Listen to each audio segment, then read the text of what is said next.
خو الهام په هغه وخت کې چاته یو څه دې ته څرک دې ته کېږي چې یو سره لیونۍ مینه ولري. زه دا کیسه ډېره کوم هغه کې توبه کې دي دغه د خیاطۍ ماشین اولیس هولي په نوم یو هغه د امریکایي ده که څوک دی دې جوړ کړی و اول ځل دې چې جوړ کړی و بیا نری ماشین جوړ و د ستن یې چې دو لکه دا رواجي ستن په دا سر کې بیا سپم و سپلیم یې دغه به چې داسې ناتا بیا به پرڅټ کې دا تور بیر و ډېر وخت به کېدره نو بیا دې ته ډېر په فکر کې و خو نوی فکر و بل چا نقل نه شو والای فکر ته نه ورتله خو ډېر په دا کې نښتی و. اخر یوه شپه خوب ولدو چې خوب ویني په دا خوب کې داسې څه کسه وحشي خلک پسې راغلي دي بیا ورته وایي چې موږ ته خیاطۍ ماشین جوړ کړه که نه بیا د ویزني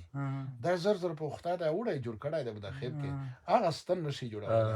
چې نشي جوړولی په داسې کې داسې چې د خلکو ته غوسه دي چې داسې په څنګ په دا خوب کې سترګې ورړولي یعنې خوب ویني چې داسې نیزې یې په دا سترګې نه په یخې دي چې په دا سر کې سروی دو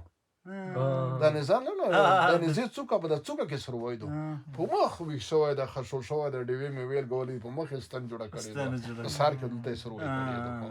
نکل دا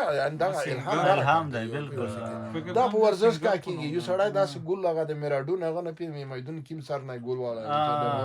د قرن هغه وته کی کنه یې مثال یو بال پوتی وشپګیز هغه وی هغه مثال طبیعت کې هر شی چې موجود